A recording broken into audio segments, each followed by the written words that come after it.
नमस्कार, मैं राजेंद्र भारतकर आप लोगों को सेरेब्रल पल्सी के चैनल में जो बताने वाला हूँ वो की है कि बॉडी के किस पार्ट में इफ़ेक्ट होता है उसके टाइप्स के बारे में बता रहा हूँ। तो आज मैं आप लोगों को मोनोप्लीजिया के बारे में बताने वाला हूँ।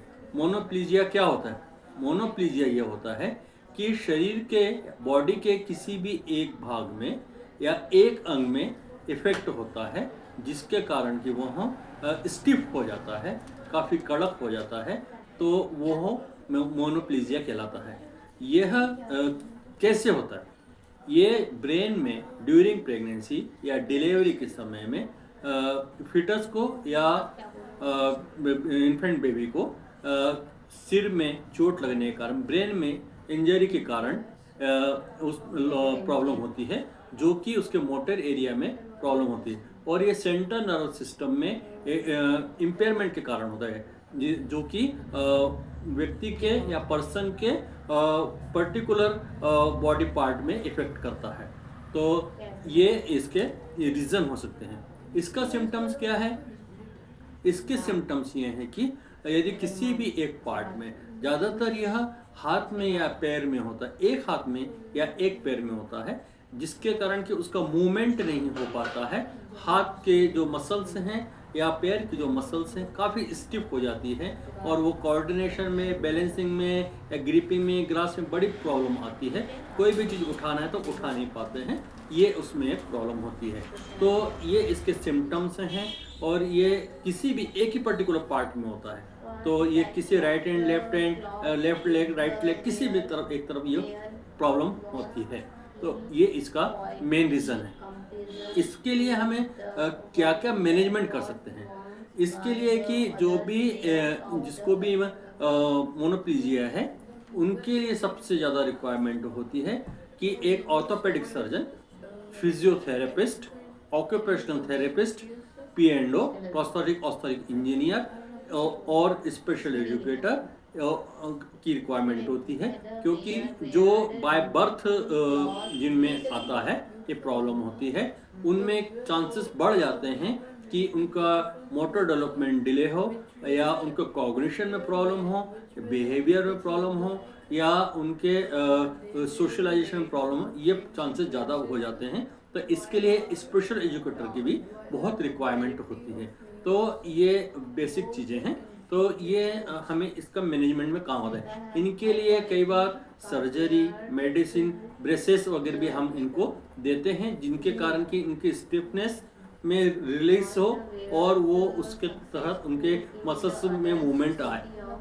ब्रेसेस इसलिए दिए जाते हैं कि उनके जो मसल्स में स्टिफनेस होने के कारण कॉन्टेक्चर्स अगर डेवलप ना हो, इसके लिए बहुत ज़्यादा जरूरी। कई बार उनके हाथ इस तरह से हो जाते हैं या ऐसे ही रह जाते हैं, तो ये एक उनके साथ में प्रॉब्लम होती है। तो हमें ये देखना बहुत ज़्यादा ज़रूरी है कि इनका मैनेजमेंट में हमें ये पूरी रिहेबिलिटेशन टीम का और मेडिकल प्रैक्टिशनर की हमें बहुत ज़्यादा रिक्वायरमेंट होती है।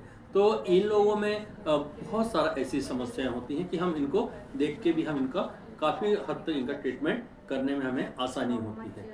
तो ये एक मोनोप्लीजिया है और ये बहुत ऐसा है कि देखने में आता है कि हम कई बार देखते हैं कि जो थोड़ा ज़्यादा एज में 18 प्लस में भी कई बार जाते हैं या उसके बिलो में भी आते हैं, तो किसी किसी को स्पाइनल कॉर्ड में इंजरी के कारण उनका पर्टिकुलर एक बॉडी पार्ट में इफेक्ट होने शुरू हो जाता है। तो ये एक इनका मोनोप्लीजिया का एक टाइप से है, इफेक्ट है जो बॉडी के एक इसमें पड़ता है, जो कि सेरेब्रल पल्सी का या का एक बॉडी इफेक्ट का टाइप्स है।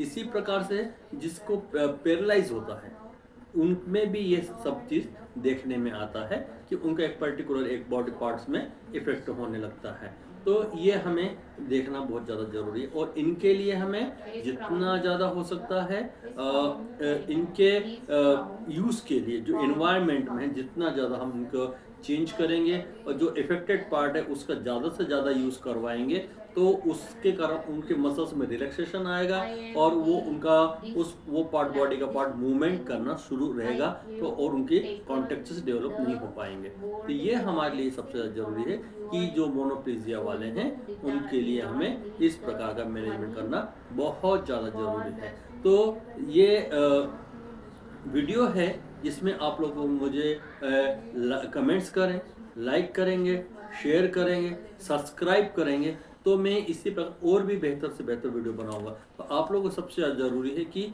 ऐसे वीडियो को ज़्यादा से ज़्यादा ऐसे पेरेंट्स की ओर शेयर करें जिनके कारण उनमें अवेयरनेस आए, उनकी रिक्वायरमेंट के अनुसार प्रोफेशनल को सिलेक्ट कर सकें और उनके लिए वो अपने इफेक्टेड पर्सन के लिए मैनेजमेंट और प्लानिंग बना सके और उनको ज़्यादा से ज़्यादा उसका बेनिफिट मिल सके। तो मेरा ये उद्देश्य है कि जितने भी ज़्यादा हमारे ऐसे पेरेंट्स हैं या इफेक्टेड पर्सन हैं, उनको ज़्यादा से ज़्यादा इस चीज़ का बेनिफिट मिल सके और उनके चीज़ों को अप्रोच में चीज़ें होनी चाहिए। तो बैरियर फ्री भी हम लोग कोशिश करें कि उनका एनवायरनमेंट डेवलप करें, ये हमारे लिए बहुत ज़्यादा फायदेमंद है। तो आप लोगों को मेरा ये वीडियो कैसा लगा, इसके लिए आप मुझे कमेंट्स करें, शेयर करें और लाइक करें। आप लोगों का बहुत बहुत धन्यवाद। Thank you.